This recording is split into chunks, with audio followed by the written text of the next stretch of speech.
तो आज मैं आपको new ration card apply online करना सिखाऊंगा।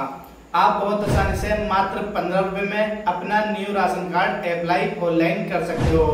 आपको किसी भी जनसेवा केंद्र या साइबर कैफे जाने की जरूरत नहीं है। आप घर बैठे मात्र 15 रुपए में अपना नया राशन कार्ड अप्लाई ऑनलाइन कर सकते हो। तो आपको जो जरूरी डॉक्यूमेंट्स राशन कार्ड अप्लाई करने के लिए चाहिए वो आपको स्क्रीन पर दिख रहे होंगे। इन सभी डॉक्यूमेंट्स की आपको जरूरत पड़ेगी। तो चलिए मैं अब बताता हूँ आपको किस तरह से अपना new ration card apply online करना है। उसके लिए आपको अपने किसी भी ब्राउज़र में आना है और ब्राउज़र में आके आपको सर्च करना है ई डिस्ट्रिक्ट यूपी। जैसे ही आप ई डिस्ट्रिक्ट यूपी सर्च करोगे आपको सबसे ऊपर पहली वेबसाइट दिखेगी ई डिस्ट्रिक्ट यूपी की, तो आपको इस पर क्लिक कर लेना है। जैसे ही आप इस पर क्लिक करोगे आप ई डिस्ट्रिक्ट की ऑफिशियल वेबसाइट पर आ जाओगे। तो आपको यहाँ पर साइड में लॉगिन का ऑप्शन दिखेगा, आपको यहाँ पर आना है और आपको सेकंड ऑप्शन पर सिटीजन लॉगिन ई साथी का ऑप्शन दिखेगा, तो आपको इस पर क्लिक कर देना है। जैसे ही आप इस पर क्लिक करते हो आप यहाँ पर लॉगिन पेज पर आ जाते हो। अगर आपका यहाँ पे ऑलरेडी रजिस्ट्रेशन हुआ है तो आपको लॉगिन आईडी फिल करके और पासवर्ड और कैप्चा फिल करके सबमिट करके लॉगिन कर लेना है। लेकिन अगर आपका कोई अभी तक यूजर आईडी क्रिएट नहीं है तो आपको यहाँ पे एक ऑप्शन दिखेगा नवीन उपयोगकर्ता पंजीकरण, तो आपको इस पर क्लिक करना है। जैसे ही आप इस पर क्लिक करोगे आपको यहाँ पर सबसे पहले अपनी लॉगिन आईडी क्रिएट करनी होगी। तो लॉगिन आईडी आप किस तरह से क्रिएट कर सकते हो, उसके लिए आपको अपना यहाँ पे नाम फिल कर देना है और नाम फिल करने के बाद कुछ यूनिक वर्ड फिल करने हैं जो अभी तक लॉगिन आईडी उस वर्ड की क्रिएट नहीं हुई हो। तो आप जैसे ही वो वर्ड फिल करोगे उसके बाद आपको यहाँ पर उपलब्धता की जांच करने पर क्लिक करना है। जैसे ही आप इस पर क्लिक करते हो अगर आपका इस तरह से लिखा हुआ आता है ये लॉगिन आईडी उपयोग हेतु उपलब्ध है, तो आप रजिस्ट्रेशन फॉर्म फिल कर सकते हो। लेकिन अगर इस तरह से नहीं लिख कर आता है, कुछ इस तरह से लिख कर आता है जैसे आप यहाँ पर देख रहे हो ये लॉगिन आईडी का रिकॉर्ड पहले से ही मौजूद है, कृपया पुनः नई आईडी के लिए प्रयास करें, तो आपको इस तरह से लॉगिन आईडी रखनी है जो अभी तक आईडी क्रिएट नहीं हुई हो। तो आपको यहाँ पर चेंज करके देख लेना है और उसके बाद आपको उपलब्धता की जाँच पर क्लिक करना है। जब ये लिख कर आ जाता है ये लॉगिन आईडी प्रयोग हेतु उपलब्ध है, तो आपको यहाँ पर अपना नाम फिल करना है। नाम फिल करने के बाद आपको यहाँ पर अपनी डेट ऑफ बर्थ फिल करनी है और डेट ऑफ बर्थ फिल करने के बाद आपको यहाँ पर अपना जेंडर सिलेक्ट कर लेना है।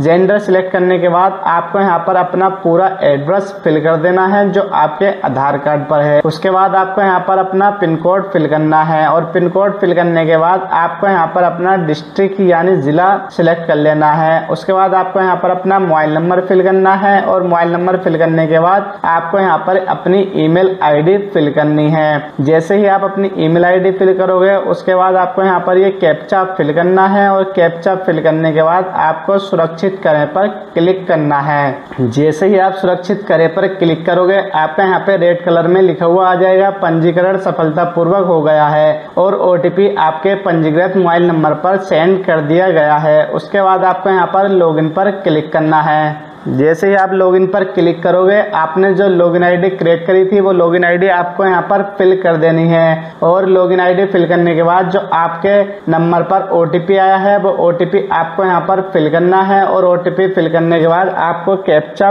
फिल कर देना है। कैप्चा फिल करने के बाद आपको सबमिट पर क्लिक करना है। जैसे ही आप सबमिट पर क्लिक करोगे आपको अपना पासवर्ड क्रिएट कर लेना है और पासवर्ड क्रिएट करने के बाद आपको फिर से यहाँ पे लॉगिन आईडी और जो आपने पासवर्ड क्रिएट करा है उस पासवर्ड से और कैप्चा फिल करके आपको लॉगिन कर लेना है। जैसे ही आप लॉगिन पर क्लिक करते हो आप यहाँ पर लॉगिन हो जाते हो तो आपको यहाँ पर दो ऑप्शन दिखेंगे, एक ई साथी सर्विसेज का ऑप्शन दिखेगा और दूसरा ऑप्शन आपको ई साथी इंटीग्रेटेड सर्विस का ऑप्शन दिखेगा। तो आपको सेकंड वाले ऑप्शन पर क्लिक करना है। जैसे ही आप सेकंड वाले ऑप्शन पर क्लिक करते हो आपको यहाँ पर 5वें नंबर पर खाद्य एवं रसद विभाग में नवीन राशन कार्ड का ऑप्शन दिखेगा, तो आपको इस पर क्लिक कर लेना है। जैसे ही आप इस पर क्लिक करते हो उसके बाद आपको यहाँ पर आवेदक का नाम फिल कर देना है जो आपके परिवार की मुखिया हैं। उनका नाम फिल करने के बाद आपको उनकी डेट ऑफ बर्थ फिल कर देनी है। डेट ऑफ बर्थ फिल करने के बाद आपको अपना जिला सिलेक्ट करना है और जिला सिलेक्ट करने के बाद आपको मोबाइल नंबर फिल करके सबमिट पर क्लिक कर देना है। जैसे ही आप सबमिट पर क्लिक करते हो आपको यहाँ पर एक रेफरेंस संख्या प्राप्त हो जाती है। उसके बाद आपको यहाँ पर सबमिट पर क्लिक करना है। सबमिट पर क्लिक करने के बाद आप यहाँ पर देख सकते हो जो आपका पेमेंट कटेगा वो 15 रुपये कटेगा। तो चलिए हम अपने 15 रुपये यहाँ पे फीस कट कर देते हैं। उसके लिए आपको प्रोसीड विद पेमेंट पर क्लिक करना है।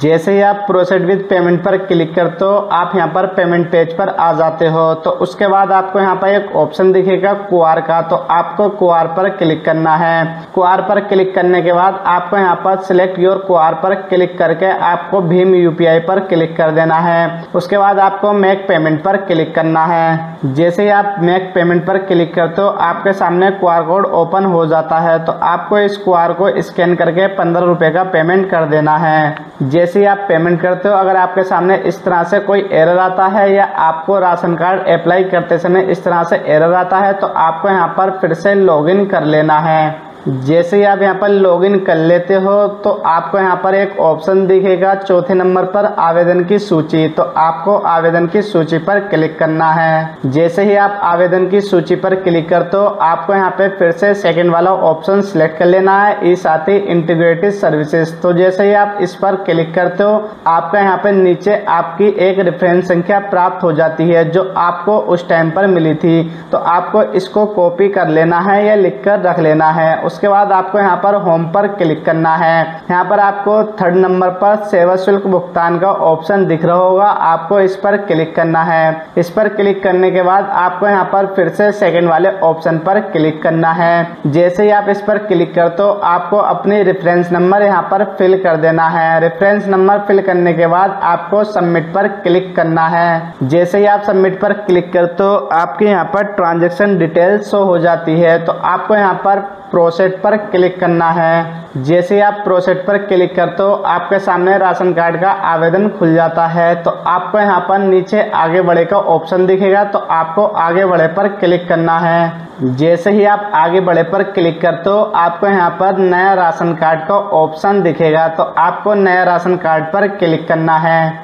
नया राशन कार्ड पर क्लिक करने के बाद आपको अपने आय का विवरण यहाँ पर देना होगा। तो आपको अपनी आय की आवेदन संख्या फिल कर देनी है। आपके इनकम सर्टिफिकेट पर दो संख्या होती है, एक आवेदन संख्या होती है और एक प्रमाण पत्र संख्या होती है। जो ऊपर लिखी होती है वो आवेदन संख्या होती है और जो नीचे लिखी होती है वो प्रमाण पत्र संख्या होती है। तो आपको यहाँ पर अपनी आवेदन संख्या फिल करनी है। उसके बाद आपको यहाँ पर अपने इनकम सर्टिफिकेट की प्रमाण पत्र संख्या फिल कर देनी है। उसके बाद आपको यहाँ पर आगे बढ़े पर क्लिक करना है। जैसे ही आप आगे बढ़े पर क्लिक करते हो आपके इनकम सर्टिफिकेट की डिटेल शो हो जाती है। उसके बाद आपको नीचे स्क्रॉल करना है और स्क्रॉल करने के बाद आपको यहाँ पर क्षेत्र में ऑप्शन दिखेगा नगरीय और ग्रामीण। तो आप जिस एरिया से भी आते हैं, अगर आप नगरीय एरिया से हैं तो आपको नगरीय पर क्लिक करना है, अन्यथा आपको ग्रामीण पर क्लिक करना है। उसके बाद आपको यहाँ पर अपने टाउन या अपने ग्राम का नाम सिलेक्ट कर लेना है। अगर आप शहरी एरिया से हैं तो आपको यहाँ पर अपने गांव का नाम सिलेक्ट करना है और अगर आप ग्रामीण एरिया से हैं तो आपको अपने यहाँ पे ग्राम का नाम सिलेक्ट कर लेना है। उसके बाद आपको यहाँ पर अपनी वार्ड संख्या सिलेक्ट कर लेनी है।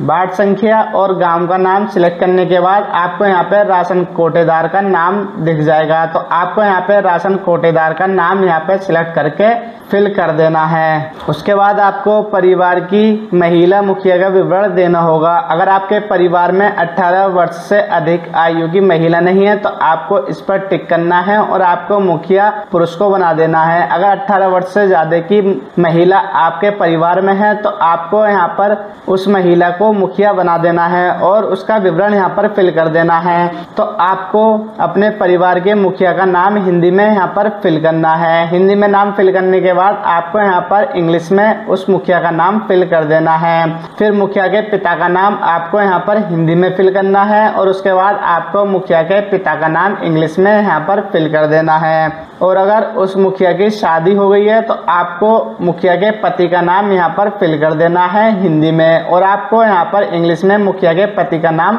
फिल कर देना है। ये ऑप्शनल होता है, आप इसको छोड़ भी सकते हो। यहाँ पर आपको मुखिया की माँ का नाम हिंदी में फिल कर देना है। मुखिया की माँ का नाम हिंदी में फिल करने के बाद आपको यहाँ पर इंग्लिश में मुखिया की माँ का नाम फिल कर देना है। उसके बाद आपको वर्ग पर सिलेक्ट करना है। अगर आप सामान्य वर्ग से आते हैं तो आपको सामान्य पर क्लिक करना है, और अगर आप पिछड़े वर्ग से आते हैं तो आपको पिछड़े वर्ग पर क्लिक करना है। सामान्य वर्ग से जनरल वाले आते हैं, पिछड़े वर्ग से ओबीसी वाले आते हैं, और अनुसूचित जाति से एससी वाले आते हैं। तो आपको यहाँ पर वर्ग सिलेक्ट कर लेना है।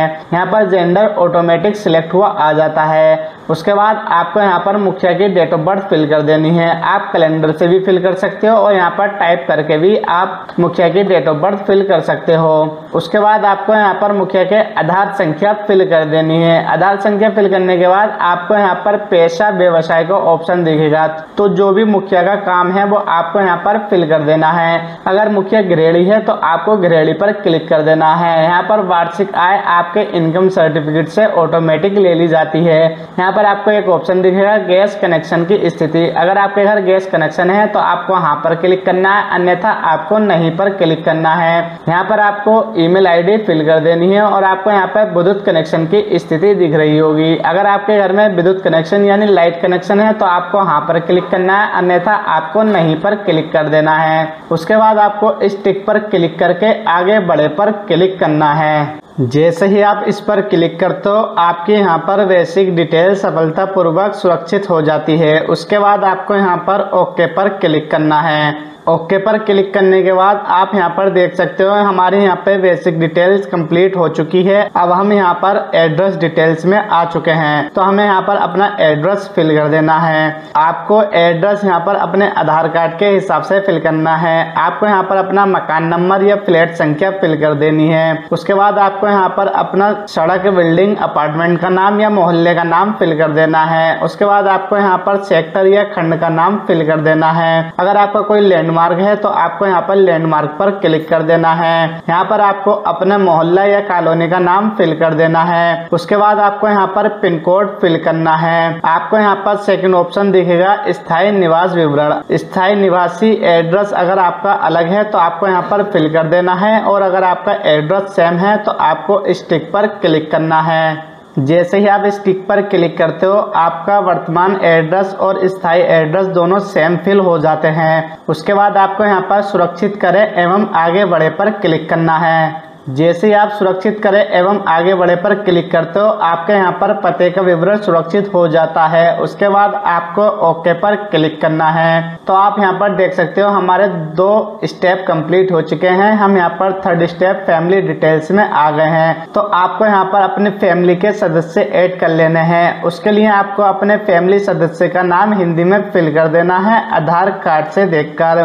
उसी हिसाब से आपको उस सदस्य का नाम इंग्लिश में फिल कर देना है। उसके बाद आपको उस सदस्य की डेट ऑफ बर्थ फिल कर देनी है। यहाँ पर आपको जेंडर का ऑप्शन दिखेगा, आपको जेंडर सिलेक्ट कर लेना है। अगर उस सदस्य की कोई वार्षिक आय है तो आपको उस सदस्य की वार्षिक आय फिल कर देनी है, अन्यथा यहाँ पर 0 फिल कर देना है। उसके बाद आपको उस सदस्य के पिता का नाम हिंदी में फिल कर देना है। नाम फिल करने के बाद आपको उस सदस्य के पिता का इंग्लिश में नाम फिल कर देना है। उसके बाद आपको यहाँ पर मुखिया से संबंध जो उस सदस्य का होगा वो सिलेक्ट कर लेना है। जो भी आपने मुखिया बनाया है उससे उस सदस्य का संबंध क्या है तो आपको वो यहाँ पर सिलेक्ट कर लेना है। सिलेक्ट करने के बाद आपको इस टिक पर क्लिक करना है, और इस टिक पर क्लिक करने के बाद आपको उस सदस्य का आधार नंबर फिल कर देना है। आधार नंबर फिल करने के बाद आपको सदस्य जोड़े पर क्लिक करना है।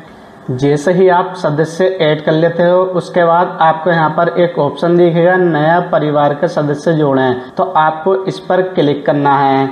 जैसे ही आप इस पर क्लिक करोगे आपको अपने परिवार के सभी सदस्य एक एक करके ऐड कर लेने हैं। जैसे ही आप अपने परिवार के सभी सदस्य ऐड कर लेते हो तो आपको यहाँ पर अपने परिवार के सभी सदस्य शो हो जाएंगे। उसके बाद आपको यहाँ पर एक ऑप्शन दिखेगा सुरक्षित करें एवं आगे बढ़ें, तो आपको इस पर क्लिक करना है। जैसे ही आप इस पर क्लिक करोगे यहाँ पर आपकी फैमिली डिटेल्स सुरक्षित हो जाती है। उसके बाद आपको यहाँ पर ओके पर क्लिक करना है। ओके पर क्लिक करने के बाद आप यहाँ पर देख सकते हो हमने यहाँ पर 3 स्टेप कंप्लीट कर दी हैं। अब हम यहाँ पर बैंक डिटेल्स में आ गए हैं। तो आपको यहाँ पर बैंक डिटेल्स में सबसे पहला ऑप्शन दिखेगा बैंक खाता किसके नाम है। तो अगर आपके पास बैंक की पासबुक मुखिया की है तो आपको मुखिया के नाम पर क्लिक करना है। उसके बाद आपको यहाँ पर सेकंड ऑप्शन दिखेगा बैंक खाता धारक का नाम चुने।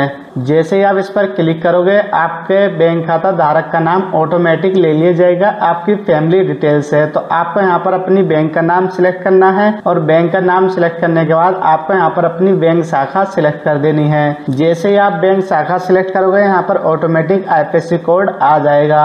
उसके बाद आपको यहाँ पर अपने बैंक खाता का अकाउंट नंबर फिल कर देना है। जैसे ही आप बैंक का अकाउंट नंबर फिल करोगे उसके बाद आपको यहाँ पर सुरक्षित करें एवं आगे बढ़े पर क्लिक करना है। जैसे ही आप सुरक्षित करें एवं आगे बढ़े पर क्लिक करते हो आपके यहाँ पे बैंक की डिटेल सफलतापूर्वक सुरक्षित हो जाती है।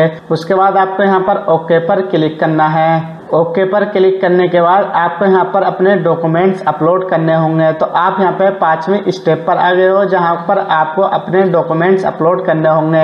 आपको यहाँ पर मुखिया का फोटो अपलोड करना होगा। तो मुखिया के फोटो के लिए यहाँ पर निर्देशांक दिए गए हैं। जैसे फोटो का साइज 30 KB से ज्यादा नहीं होना चाहिए और रंगीन फोटो होना चाहिए और उसका साइज आप यहाँ पर देख सकते हो 132 × 170 होना चाहिए। तो उसके लिए आपको रिसाइज करना होता है अपना फोटो। तो फोटो रिसाइज करने के लिए आपको गूगल पर सर्च करना है फोटो रिसाइज ऑनलाइन। जैसे ही आप फोटो रिसाइज ऑनलाइन सर्च करोगे आपको सबसे ऊपर पहली वेबसाइट दिखेगी इमेज रिसाइजर की। तो आपको इस पर क्लिक करना है। जैसे ही आप इस पर क्लिक करते हो आपके यहाँ पर वेबसाइट ओपन हो जाती है। उसके बाद आपको यहाँ पर सिलेक्ट इमेज पर क्लिक करना है और आपको अपने मुखिया का फोटो सिलेक्ट कर लेना है। उसके बाद आपको नीचे स्क्रॉल करना है। आपको यहाँ पे लॉक का आइकन दिखेगा। आपको इस पर क्लिक करके इसको अनलॉक कर देना है। तो आपको यहाँ पर अपने फोटो का साइज दिख रहा होगा 132 हमें ब्रेड्थ रखनी है और 170 हमें हाइट रखनी है।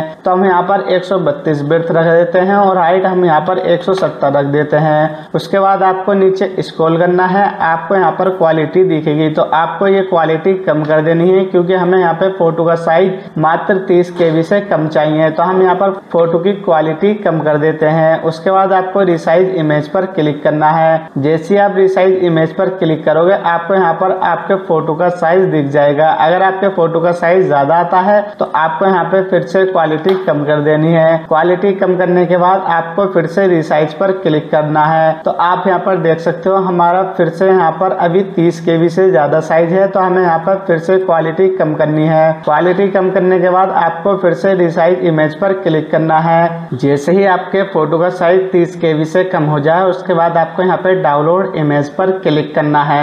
डाउनलोड इमेज पर क्लिक करने के बाद आपको फिर से अपनी ई-डिस्ट्रिक्ट वाली वेबसाइट पर आ जाना है और आपको यहाँ पे चूज फाइल पर क्लिक करना है। चूज फाइल पर क्लिक करने के बाद आपको अपना फोटो सिलेक्ट कर देना है और आपको यहाँ पर फोटो अपलोड करे पर क्लिक करना है। जैसे ही आप अपलोड पर क्लिक करते हो आपका यहाँ पे फोटो अपलोड हो जाता है। उसके बाद आपको सुरक्षित करें एवं आगे बढ़े पर क्लिक करना है। जैसे आप इस पर क्लिक करते हो आपके मुखिया की फोटो यहाँ पे अपलोड हो जाती है। उसके बाद आपको यहाँ पर ओके पर क्लिक करना है। ओके पर क्लिक करने के बाद यहाँ पे कुछ डिटेल्स दी गई है। तो आपको इस डिटेल को पढ़कर हाँ या ना पर क्लिक कर देना है। तो चलिए मैं यहाँ पर अपनी डिटेल्स पढ़कर हाँ या नहीं पर क्लिक कर देता हूँ।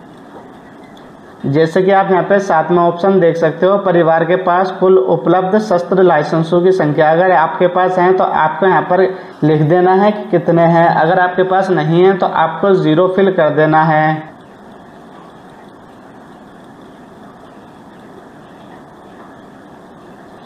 जैसे ही आप यहाँ पर अपनी पूरी डिटेल्स फिल कर देते हो उसके बाद आपको यहाँ पर एक ऑप्शन दिखेगा सुरक्षित करें एवं आगे बढ़ें। तो आपको इस पर क्लिक करना है। जैसे ही आप इस पर क्लिक करते हो आपको यहाँ पर एक संदर्भ संख्या प्राप्त हो जाती है। तो आपको इस संदर्भ संख्या को लिखकर रख लेना है। उसके बाद आपको यहाँ पर ओके पर क्लिक करना है। जैसे ही आप ओके पर क्लिक करोगे आपको यहाँ पे ड्राफ्ट प्रिंट का ऑप्शन दिख रहा होगा। तो आपको ड्राफ्ट प्रिंट कर लेना है। उसके बाद आपको यहाँ पर वो अपनी संदर्भ संख्या फिल कर देनी है और उसके बाद आपको सर्च पर क्लिक करना है। जैसे ही आप सर्च पर क्लिक करोगे आपके सामने आपकी यहाँ पर ड्राफ्ट कॉपी ओपन हो जाएगी। तो आपको यहाँ पर अपनी डिटेल्स अच्छे से चेक कर लेनी है। अगर आपको अपनी डिटेल्स में कोई कमी दिखाई देती है तो आपको यहाँ पे राशन कार्ड संशोधन पर क्लिक करके वो डिटेल्स सही कर लेनी है। जैसे ही आप देख लेते हो कि आपकी डिटेल्स यहाँ पर सही है तो आपको ड्राफ्ट प्रिंट के नीचे एक फाइनल लॉक का ऑप्शन दिखेगा। तो आपको फाइनल लॉक पर क्लिक करके अपनी डिटेल्स फाइनल लॉक कर देनी है। जैसे ही आप फाइनल लॉक करते हो उसके बाद आप इसमें कुछ करेक्शन नहीं कर सकते। फाइनल लॉक करने के बाद आपको यहाँ पर एक रिसिप्ट प्राप्त हो जाती है। तो आपको इस रिसिप्ट को प्रिंट करके रख लेना है। उसके बाद आपको फिर से अपनी डिस्ट्रिक्ट की ऑफिशियल वेबसाइट पर आ जाना है और आपको यहाँ पर आवेदन की सूची पर क्लिक करना है। उसके बाद आपको यहाँ पे सेकंड वाले ऑप्शन पर क्लिक करना है और अपनी रेफरेंस नंबर कॉपी कर लेना है। रेफरेंस नंबर कॉपी करने के बाद आपको सेवा शुल्क भुगतान पर जाकर फिर से सेकंड वाले ऑप्शन पर क्लिक करना है। यहाँ पर आपको अपनी रेफरेंस संख्या फिल कर देनी है और उसके बाद आपको यहाँ पर सबमिट पर क्लिक करना है। सबमिट पर क्लिक करने के बाद आपको प्रोसीड पर क्लिक करना है। प्रोसीड पर क्लिक करने के बाद आपको आगे बढ़े पर क्लिक करना है। जैसे ही आप आगे बढ़े पर क्लिक करते हो आपको यहाँ पे फाइनल प्रिंट देखे पर क्लिक करना है। उसके बाद आपको यहाँ पर अपनी संदर्भ संख्या फिल कर देनी है और संदर्भ संख्या फिल करने के बाद आपको सर्च पर क्लिक करना है। जैसे ही आप सर्च पर क्लिक करते हो आपके सामने यहाँ पर आपका फाइनल प्रिंट आ जाता है। तो आपको इस प्रिंट को प्रिंट कर लेना है। इस प्रिंट को प्रिंट करने के बाद आपको अपने सभी फैमिली मेंबर के आधार कार्ड लगाने हैं और आपको इनकम सर्टिफिकेट अटैच करना है। इनकम सर्टिफिकेट अटैच करने के बाद आपको इसमें मुखिया की बैंक की पासबुक अटैच करनी है और अपने एरिया के सप्लाई ऑफिस में सबमिट कर देना है। तो आप इस तरह से अपना new ration card apply online कर सकते हो और आपको जो लास्ट में ये रिसीप्ट प्राप्त हुई है आपको इस रिसीप्ट को प्रिंट कर लेना है और इसके साथ में अपने फैमिली के सभी सदस्यों के आधार कार्ड की फोटोकॉपी अटैच कर लेनी है और आपको मुखिया के बैंक की पासबुक की फोटोकॉपी अटैच करके अपने एरिया के सप्लाई ऑफिस में सबमिट कर देना है। अगर आपने हमारी वीडियो देखकर अपना न्यू राशन कार्ड अप्लाई कर दिया है तो आप हमारे इस वीडियो को लाइक करें और हमारे चैनल को सब्सक्राइब करें।